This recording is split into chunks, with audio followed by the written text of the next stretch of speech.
Merci d'être avec nous dans ce nouveau numéro des Pros de l'Écho, nouvelle émission sur le monde économique, émission à votre portée. Alors, c'est aussi un site internet, une collection de livres et donc une émission télé que je vous présente et qui est coproduite et animée par l'économiste et éditeur Jean-David Haddad. Bonjour Jean-David. Bonjour et bonjour tout le monde.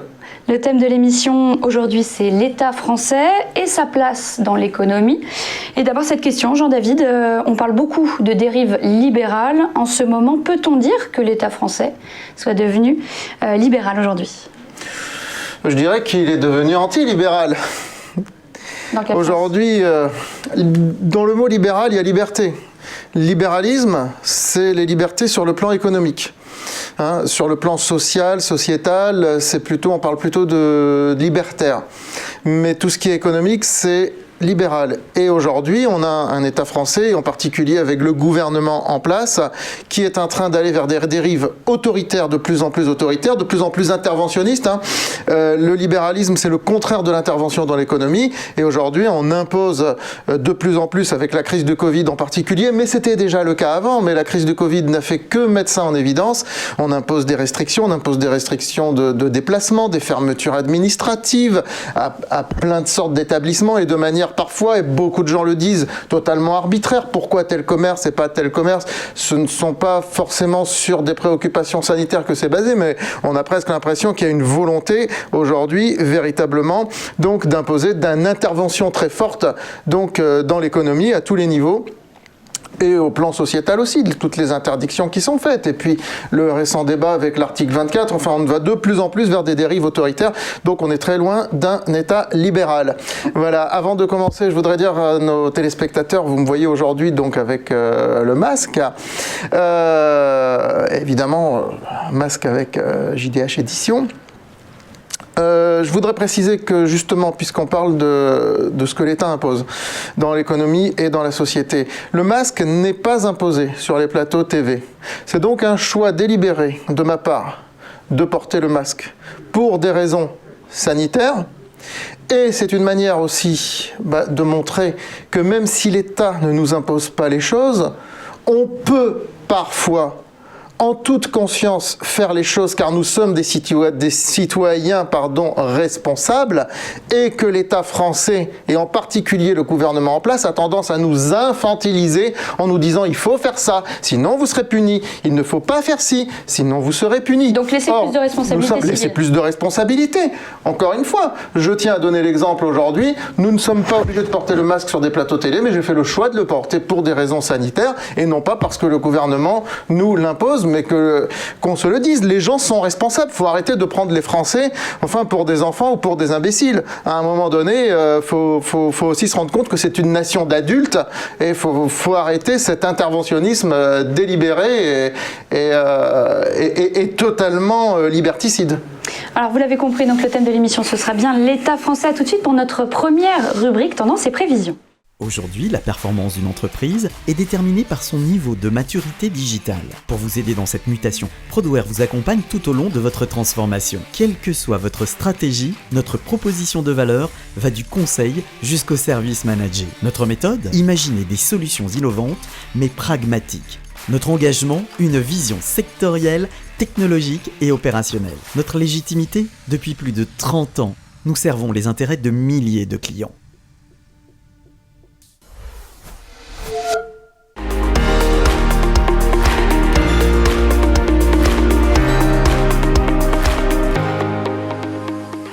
Cette première rubrique tendance et prévision s'intéresse à une tendance bien qualitative et non chiffrée.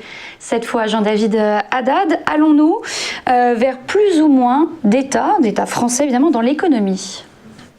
Malheureusement, la tendance actuelle, c'est d'aller vers de plus en plus d'États. Et il y a une demande très forte d'État dans la population et on le voit bien. Par exemple, quand on voit, c'est pas si vieux, parce que la crise du Covid a un peu effacé les manifestations des Gilets jaunes d'il y a 2 ans. Les revendications, c'était que l'État s'occupe davantage des Français. C'était que l'État protège davantage les Français. Les Français ont une telle, attente de l'État au niveau de la protection Alors c'est dû à une construction sociétale et historique, hein. Bien sûr, l'État-providence, après-guerre, etc., etc. Mais les Français ont une telle attente de protection de la part de l'État qu'ils en demandent toujours plus à l'État et que l'État en profite pour s'engouffrer dans cet interstice qui lui permet de contrôler de plus en plus les Français, de faire de plus en plus de lois. En France, on a la manie, quand même, c'est connu mondialement, de faire de plus en plus de lois.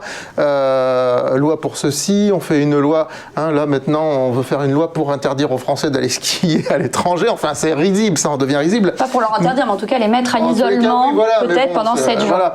Mais on verra tout à l'heure avec l'une de nos invités, de nos auteurs, si l'État nous protège vraiment ou s'il ne nous protège pas du tout et qu'est-ce qu'il faut en attendre. Mais on va vers malheureusement de plus en plus d'interventions de l'État dans l'économie. Et à tous les niveaux, la France est quand même un des pays où il y a le plus de monopoles d'État. Regardez la Poste, c'est pas prêt d'être supprimé. Alors dès qu'on peut parler aussi, parce que bon, il y a évidemment, je parlais depuis tout à l'heure du gouvernement, mais il n'y a pas que le gouvernement. Il y a aussi dès qu'on parle par exemple de supprimer le monopole de la Poste, il y a plein de gens qui montent au créneau. Mais tout ça, ce sont des pressions supplémentaires de l'État. Il n'y a qu'en France où il y a autant d'entreprises dans les pays capitalistes, les pays développés, il n'y a que la France où il y a autant d'entreprises publiques qui ont de tels monopoles. Voilà, mais c'est pas prêt de s'inverser. Au niveau chiffres, cette fois, Jean-David, comment se mesure la place de l'État dans une économie ? Alors, ça peut se mesurer de plein de manières différentes, mais il y a un taux que je retiens tout particulièrement, c'est le taux de pression fiscale. Alors, la pression fiscale, c'est dans le PIB, donc dans le revenu global du pays, de la France, hein, la somme de toutes les valeurs ajoutées qui sont générées par les différentes activités productives. Hein, donc, la part des prélèvements obligatoires, c'est-à-dire de ce que l'État prélève comme taxes, comme impôts, comme subventions, comme aux forces productives, aux citoyens, aux forces productives, à tout le monde. Et ce taux de prélèvement obligatoire, donc le mot est clair, hein, obligatoire, ce qui est obligé de payer, il est en France, selon l'OCDE, de dernier pointage, de 46-47%, c'est-à-dire pratiquement 1 euro sur 2 de richesse qui est créé dans le pays, est prélevé par l'État. C'est le taux le plus élevé du monde. Alors, donc qu'est-ce que ça traduit ? Ça traduit tout simplement que la moitié, en gros, de la richesse créée, elle repart pour le fonctionnement de l'État. Alors, on pourrait s'attendre avec ça à avoir quelque chose de parfait au niveau des hôpitaux, par exemple. Et là, qu'est-ce qu'on vient de voir avec la crise ? Que les lits de réanimation sont très vite saturés, alors que l'Allemagne, qui a un taux de prélèvement obligatoire nettement moindre, a beaucoup plus de lits de réanimation et a un système hospitalier qui a beaucoup plus tenu la route, en tous les cas, face à la crise du Covid. Et on pourrait faire des comparaisons comme ça avec plein de pays. De toute façon, la comparaison ne tiendrait pas la route parce qu'il y a quelque part une déperdition de cet argent. Il y a des choses qui ne vont pas. Donc c'est cette pression administrative aussi. Alors il n'y a pas d'indicateur qui mesure la pression administrative, mais elle est certainement très forte en France puisqu'il y a des échelons administratifs partout. Il faut toujours que ce soit des gens qui ont la science, qui sont des compétents, des experts qui décident de ceci ou cela. Tout doit passer par plein de commissions. Et tout ça tue véritablement l'économie française et réduit notre compétitivité. Merci Jean-David, vous restez évidemment avec nous à suivre notre rubrique Comprendre enfin l'économie. À tout de suite. Aujourd'hui, la performance d'une entreprise est déterminée par son niveau de maturité digitale. Pour vous aider dans cette mutation, Prodware vous accompagne tout au long de votre transformation. Quelle que soit votre stratégie, notre proposition de valeur va du conseil jusqu'au service managé. Notre méthode ? Imaginer des solutions innovantes mais pragmatiques. Notre engagement ? Une vision sectorielle, technologique et opérationnelle. Notre légitimité ? Depuis plus de 30 ans, nous servons les intérêts de milliers de clients.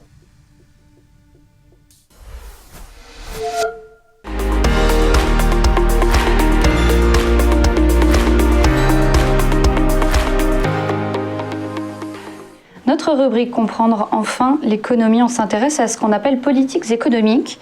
C'est une notion qui revient souvent dans les médias. Jean-David, qu'est-ce qu'on appelle politique économique ? Ce sont toutes les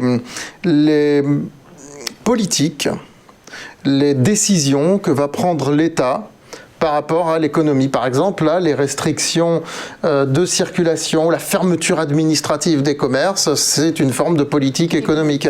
De décider d'augmenter ou de baisser les impôts sur les sociétés ou sur les revenus, c'est une politique économique. Alors on a tendance à parler des politiques en général, hein, de manière universitaire, on distingue les politiques budgétaires et monétaires. Budgétaire, c'est tout ce qui relève du budget, dire on paye plus d'impôts, on paye moins d'impôts, et monétaire, c'est tout ce qui concerne les taux d'intérêt, la monnaie, mais aujourd'hui tout ça est plutôt décidé par la BCE, par la Banque Centrale Européenne, ce qui n'est pas le cas dans d'autres pays, mais en tous les cas au niveau de l'Europe, c'est comme ça. Mais la BCE qui devient de plus en plus une sorte d'instrument politique des États quelque part. On observe aujourd'hui cette dérive, et d'ailleurs c'est ce qui permet aux économies européennes quelque part de tenir et de pas s'effondrer avec tout l'endettement qui a été amoncelé. C'est parce que les fonds injectés et les taux d'intérêt. Il faut bien voir qu'aujourd'hui, la France, là, tout le déficit qui est occasionné en 2020, avec toutes les sommes qui sont mises sur le tapis chaque jour, tout ça est financé par des emprunts qui sont faits sur les marchés financiers, mais à des taux d'intérêt négatifs. C'est-à-dire que c'est des emprunts qui ne coûtent pas de l'argent, au contraire. Donc, et ça, c'est parce que la BCE maintient des taux d'intérêt négatifs, puisqu'il y a un taux directeur qui est fixé et qui est à zéro. Donc, du coup, le marché met des taux négatifs. Merci Jean-David. À suivre notre focus sur l'entreprise du moment avec Biofitis et son PDG Stanislas Veilla. Tout de suite. Aujourd'hui, la performance d'une entreprise est déterminée par son niveau de maturité digitale.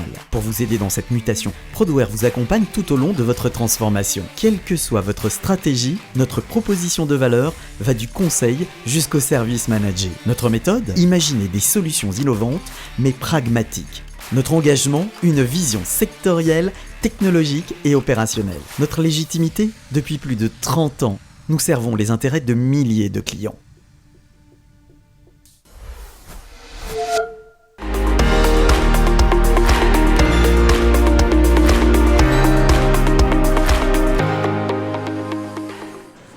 Et tout de suite, l'entreprise du moment avec Biofitis. Jean-David Haddad, vous avez choisi de mettre en lumière cette société de biotechnologie au stade clinique. Le PDG de Biofitis, Stanislas Veilla, est avec nous. Bonjour. Bonjour. Merci d'avoir accepté notre invitation. Expliquez-nous l'activité donc de Biofitis et particulièrement, c'est ce qui nous intéresse vraiment aujourd'hui, les avancées de Sarconeos. Alors Biofitis, c'est une société qui est une spin-off de Sorbonne Université que j'ai cofondée en 2006 avec un professeur de l'université pour développer des candidats médicaments dans les maladies liées à l'âge. Et nous avons entre autres un candidat médicament en phase avancée de développement clinique qui s'appelle Sarconeos, dans une maladie liée à l'âge qui touche les personnes de 80 ans, plus de 65 ans, qui s'appelle la sarcopénie, qui est une dystrophie musculaire liée à l'âge, et nous avons développé ce produit dans une deuxième indication qui est le Covid-19, puisque ce produit agit sur la fonction respiratoire et est capable de stimuler la respiration chez des patients hospitalisés qui souffrent d'insuffisance respiratoire ayant le Covid-19. Et ce produit est en développement clinique. Donc un produit qui est vraiment dans l'actualité. Où en est donc ce développement de Sarconeos concernant donc la lutte contre la Covid-19 ? Alors nous avançons bien. On a eu l'autorisation de démarrer les études cliniques en France, en Belgique, au Royaume-Uni, aux États-Unis, au Brésil, et nous avons aujourd'hui 15 centres ouverts qui recrutent activement pour recruter plus de 300 patients et tester l'efficacité de ce produit contre placebo chez des patients hospitalisés pour éviter qu'ils passent en réanimation. Parce qu'ils auront développé une détresse respiratoire et qui nécessitera une intubation. Donc nous avons une première partie de cette étude là, qui se termine à la fin de cette année sur 50 patients et on est déjà en ligne de mire pour recruter ces 300 patients et terminer cette étude au premier trimestre donc 2021. Donc là déjà à la fin de l'année, à la fin de cette année 2020, on aura avancé. Premier résultat, oui. La bonne nouvelle qui vient de l'accélération du développement des vaccins un petit peu partout dans le monde, surtout aux États-Unis. Quelle place peut avoir le développement de Sarconeos donc contre la Covid-19 dans ce contexte? Alors, les vaccins, c'est très intéressant. Il y a des superbes avancées avec des biotech américaines, allemandes, Moderna, BioNTech, je ne vais pas faire leur publicité, mais vraiment, ils ont une technologie très innovante et ils ont développé leurs produits en un temps record. Maintenant, un vaccin, c'est de la prophylaxie, c'est pour éviter le confinement et les effets sur l'épidémie, de l'épidémie sur l'activité économique. On vaccine des personnes non malades, on ne vaccine jamais des personnes malades. Un traitement comme Sarconeos, c'est malheureusement pour les gens qui auront développé cette maladie et vont se retrouver à l'hôpital, en particulier les personnes âgées qui sont très fragiles et peuvent développer des formes extrêmement graves, on le sait maintenant. La vaccination chez les patients âgés est en général peu efficace et donc il est absolument nécessaire de développer des traitements pour, si jamais ils développent ces symptômes, ils puissent être traités. Jean Castex, le Premier ministre, qui va s'exprimer aujourd'hui sur ce qui va se passer en termes de vaccination en France. On sait que le Royaume-Uni est déjà prêt à lancer son vaccin dès la semaine prochaine. C'est ce qu'a annoncé le ministre de la Santé. Est-ce que l'État français aide beaucoup les biotech en général et Biofitis en particulier, alors que vous êtes vraiment en ligne de mire? Alors, historiquement, les biotech françaises ont été un secteur en croissance. Il y a 30 ans, il n'y avait pas de biotech cotée, par exemple. Maintenant, il y en a peut-être une cinquantaine. Quelques-unes développent des candidats médicaments ou des vaccins. Le montant, en fait, des aides est quand même relativement faible. Si vous regardez les aides qui ont été attribuées l'été dernier à certaines sociétés dans le cadre du Covid-19, c'est quelques dizaines de millions d'euros. Si on les compare aux milliards qui ont été injectés par l'administration Trump américaine pour développer des vaccins ou des traitements aux États-Unis, ce n'est pas comparable. Ce qui fait qu'il va y avoir une dépendance aujourd'hui, si rien n'est fait dans les prochains mois, pour aider plus significativement le développement des vaccins ou des traitements français, une dépendance évidemment aux vaccins et aux traitements étrangers. Que disais-je tout à l'heure? Une mauvaise utilisation de l'argent public. Pratiquement la moitié du PIB, on n'aide pas des biotech, on les aide très peu, on les laisse se débrouiller, faire des levées de fonds sur les marchés bien souvent, alors qu'aux États-Unis, qui est un pays beaucoup plus libéral, où l'État intervient beaucoup moins dans l'économie, eh bien il utilise beaucoup mieux l'argent public puisqu'il aide les biotech. C'est pour ça qu'ils sont en avance aussi sur les vaccins et sur ce genre de choses. Mais je pense que ce qu'il y a aussi en France, c'est qu'une biotech est une entreprise malgré tout, et puis on a tellement peu la culture de l'entreprise, l'entreprise étant toujours tellement diabolisée que je crois qu'il y a un peu de ça aussi. Oui, alors il y a aussi un autre phénomène qui est, on va dire, les contraintes réglementaires en France pour la protection des patients dans les études cliniques, pour la protection de la population. On a une agence qui s'appelle l'ANSM qui est très protectrice et fait très attention. Malheureusement, dans une crise sanitaire du niveau de Covid-19, il aurait fallu que les règles évoluent pour accélérer ces tests en France, et ça n'a pas été le cas. La plupart des biotech, et notre cas en particulier, on a eu plus de 4 mois à obtenir les autorisations de démarrer l'étude clinique en France. On avait les autorisations avant, alors que nous avions déposé les dossiers beaucoup plus tard, aux États-Unis en particulier, au Brésil, en Belgique, au Royaume-Uni. Et c'est seulement maintenant qu'on a l'autorisation, depuis la semaine dernière, vous vous rendez compte, presque 8 mois après le début de cette crise, et avoir déposé les dossiers, d'ouvrir plus de sites en France. Donc oui, aide financière, révision, on va dire, des contraintes réglementaires aussi, dans une situation de crise. On est dans une situation de crise pour permettre à l'industrie française, aux biotech françaises, à l'industrie pharmaceutique de développer des produits et demain de ne pas dépendre uniquement de produits ou de traitements qui viendront des États-Unis ou d'ailleurs. Mais si le traitement démontre son efficacité, si les règles de sécurité sont suffisantes, est-ce que toutes les phases dont vous parlez, toutes les phases cliniques, elles sont essentielles ou pas pour le développement ? Oui, alors on a si vous parlez de Biofitis, oui, voilà, évidemment. Si vous parlez de Biofitis, non, on ne peut pas se passer d'étapes pour valider la sécurité et l'efficacité. Mais il y a des procédures accélérées, par exemple aux États-Unis ou même au niveau européen.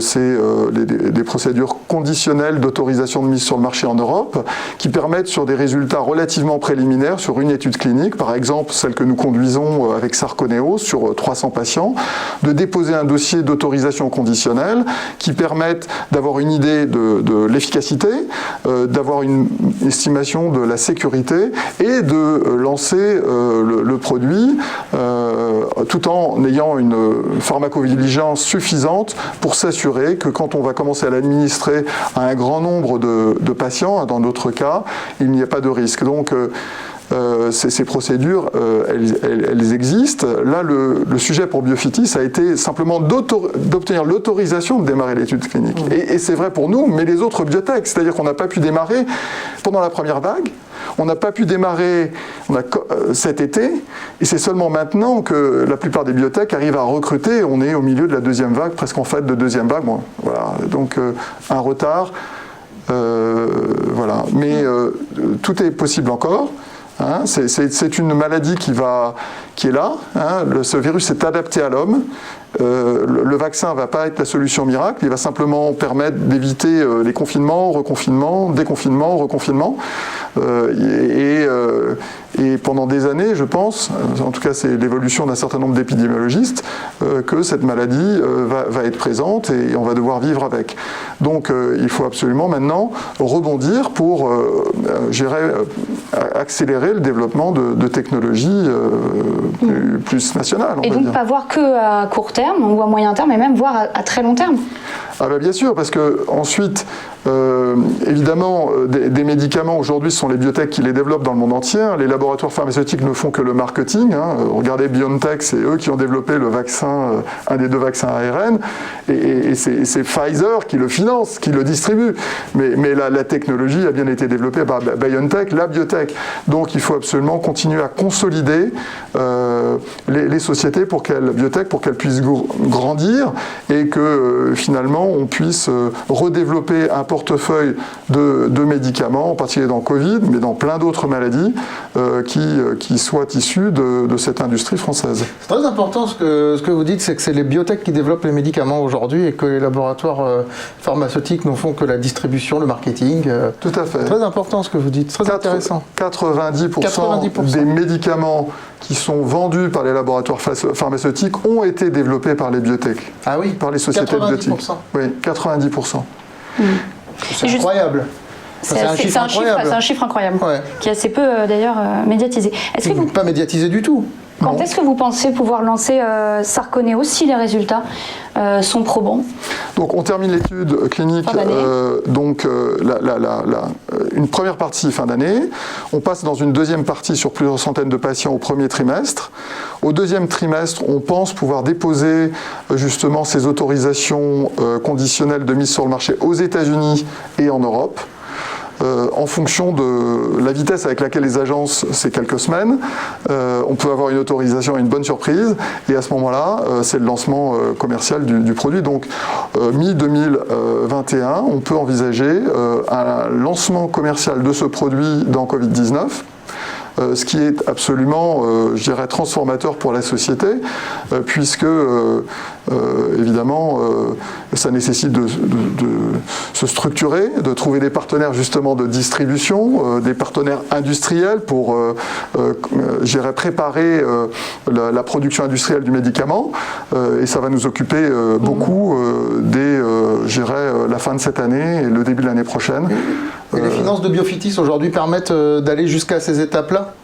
Alors pas l'industrialisation et la commercialisation. Non, mais de trouver un partenaire, d'aller en tous les cas dans le temps jusqu'à ces étapes-là afin de trouver un partenaire. Voilà, ce qu'on a financé au travers d'augmentation de capital, on a levé presque 30 millions d'euros en 2020, était pour justement terminer cette étude dans la sarcopénie et lancer ce produit dans les études cliniques dans Covid-19.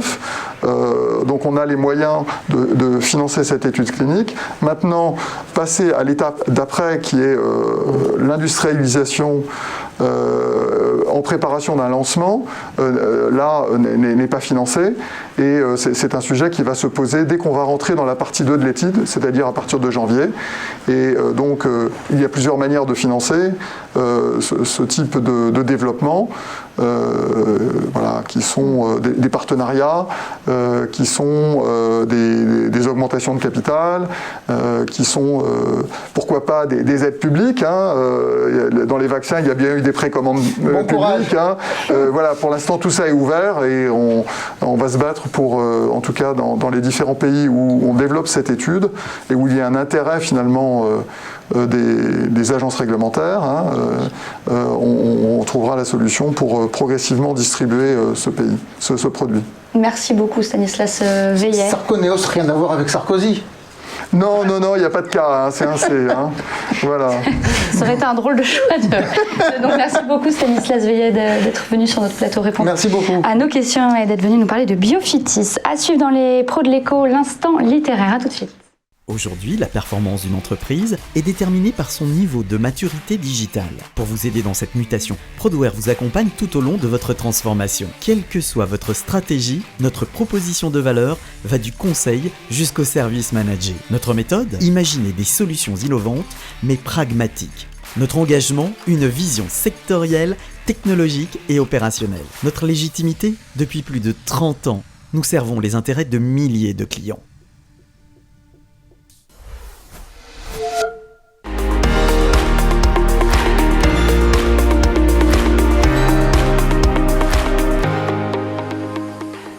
L'instant littéraire, merci d'être avec nous. On donne la parole à des auteurs, on met en avant des livres. Jean-David, et aujourd'hui nous accueillons Simone Wappler, l'auteur de ce livre « Non, l'État ne nous protège plus ». Elle est avec nous. Bonjour, merci. Bonjour et merci d'avoir accepté l'invitation. Voilà, on le voit, votre livre, Jean-David le montre. Édité chez JDH Éditions, collection Uppercut, donc collection de pamphlets. Littéraires, mais pouvant traiter sous forme littéraire en tout cas, mais pouvant traiter de sujets économiques, sociétaux, politiques, et ici c'est un petit peu les trois d'ailleurs. Voilà. Et également en direct avec nous, mais en duplex, Didier Curel, qui est l'auteur de Le revenu universel perpétuel et éphémère. Bonjour. Bonjour. Merci d'être avec nous. Merci à tous les deux d'être là pour nous parler de vos ouvrages. Alors Jean-David, expliquez-nous pourquoi avoir invité ces deux auteurs en particulier qui nous présentent deux visions très différentes de l'économie en France et de l'État.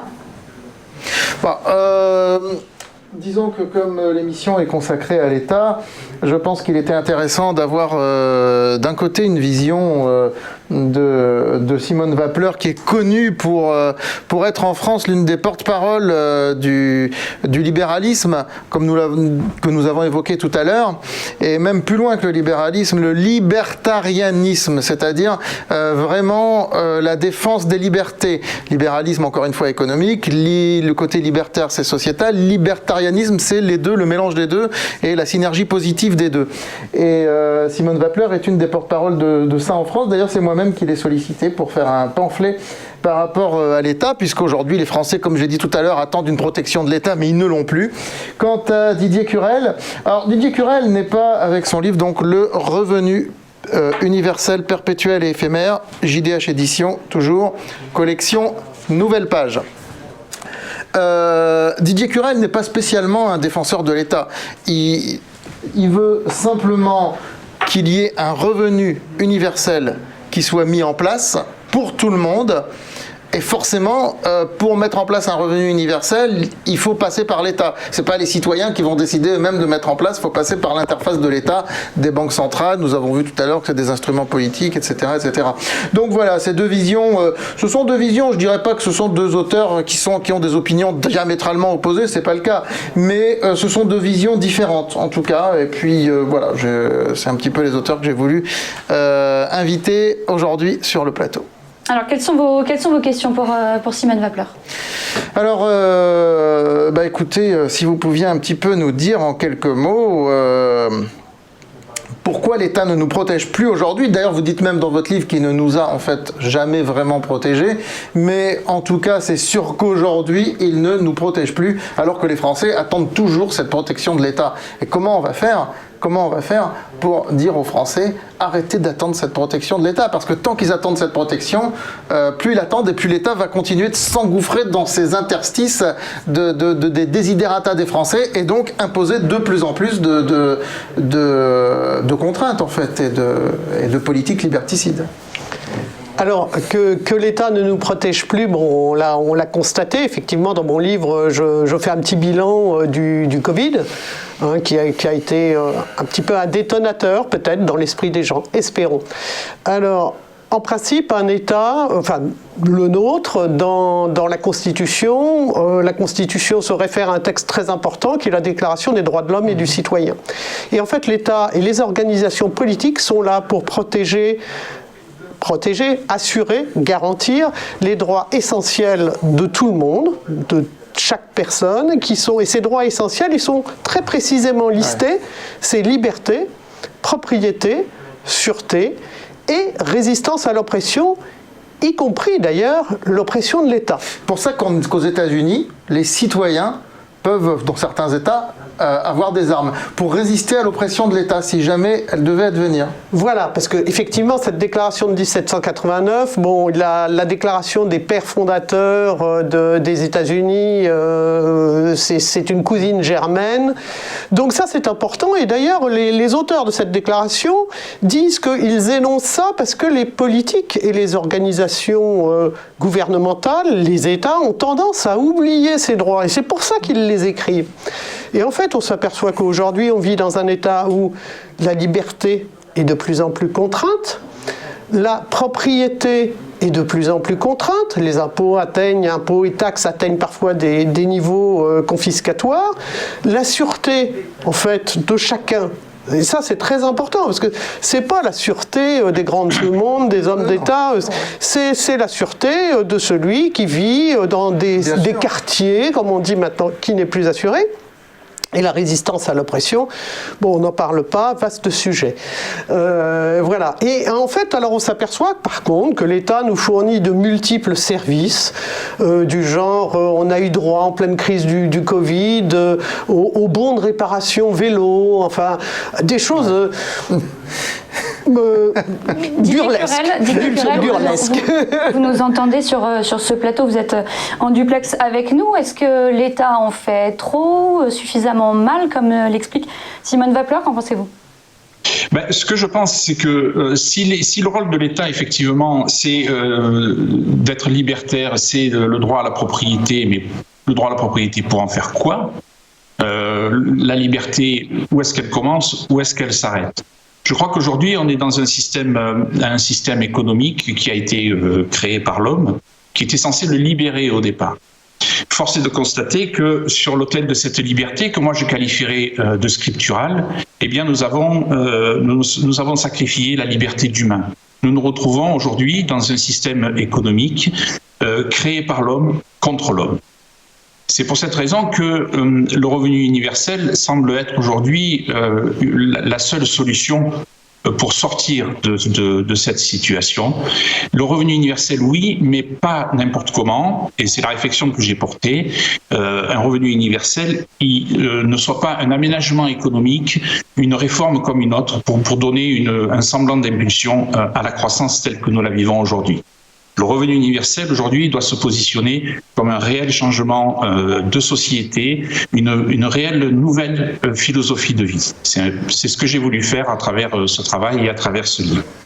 Dans cette situation, dans cette crise sanitaire, il y a plusieurs solutions, notamment celle du revenu universel dont nous parle Didier Curel.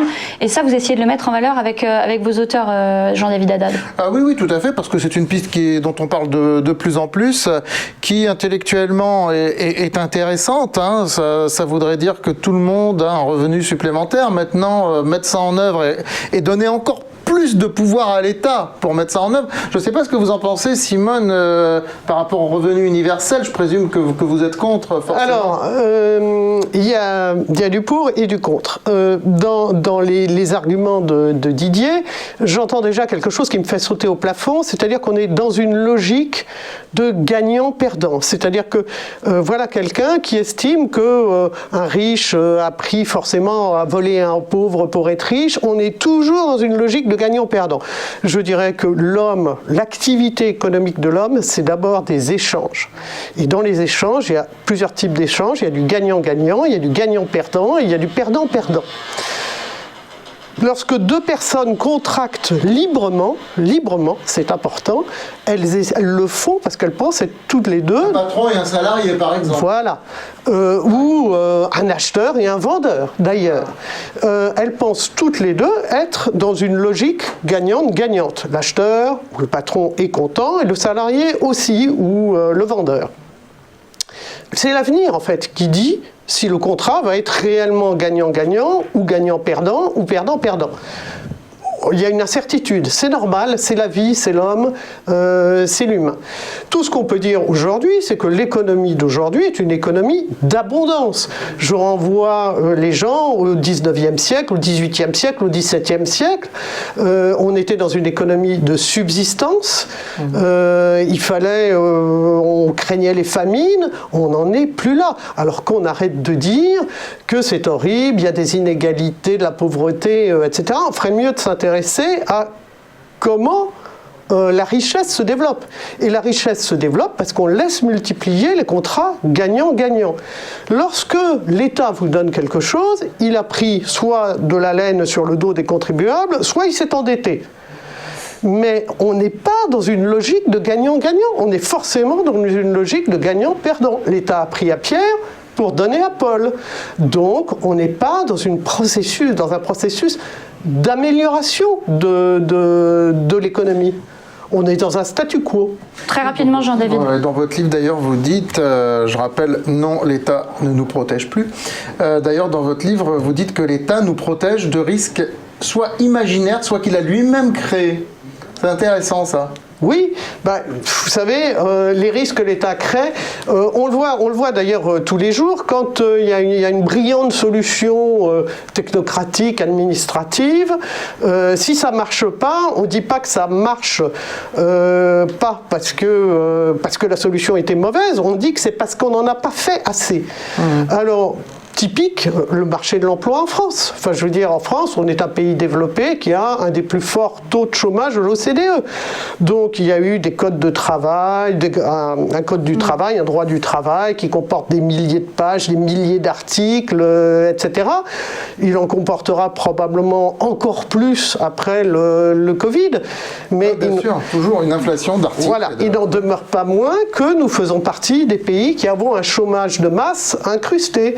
Et à chaque fois qu'une ligne de code s'ajoute, c'est pour nous protéger du chômage. Il y a un moment où il faut quand même regarder ce que font les autres. Et on va devoir s'arrêter là. Merci beaucoup Simone Wappler. Merci Didier Curel d'avoir été en direct avec nous pour cet instant littéraire et ces deux ouvrages donc disponibles chez JDH Éditions. Et merci Jean-David Haddad. Je vous laisse le mot de la fin pour conclure ce nouveau numéro des Pros de l'Écho. Bon, il y aurait beaucoup de choses à dire, n'est-ce pas, sur l'État. Alors, je voudrais conclure tout simplement par un livre que je voudrais présenter aux téléspectateurs, c'est un livre de photos, Regard d'enfants des rues, écrit par, c'est des photos, c'est pas écrit, par Frédéric Granotier, qui est déjà venu sur le plateau, qui dirige une entreprise cotée en bourse, Lucibel. Et là, c'est plutôt avec une casquette de photographe et de reporter à Manille, dans des bidonvilles à Manille, qu'il a fait ce livre, qu'il a réalisé ce livre de photos. Et donc c'est un beau cadeau pour Noël, très beau cadeau pour Noël, en vente sur Amazon, sur JDH Éditions, Fnac, etc. etc. Et tous les bénéfices d'auteur de ce livre sont reversés à une association humanitaire qui s'appelle Rêve d'enfants des rues, qui a pour but d'aider les enfants en situation de grande précarité. Et pour conclure, parce que je voudrais dire pourquoi j'en parle aussi de ce livre, c'est pour dire que les plus belles initiatives pour aider les plus nécessiteux ne viennent pas forcément de l'État. C'est pas l'État qui a le monopole du cœur, pour reprendre une phrase d'un président qui vient de décéder qui a fait beaucoup monter le taux des prélèvements obligatoires, mais qui sur le plan sociétal était un grand président. Merci beaucoup Jean-David Haddad. Ainsi s'achève ce nouveau numéro des Pros de l'Écho. À demain pour un nouveau live TV Finance.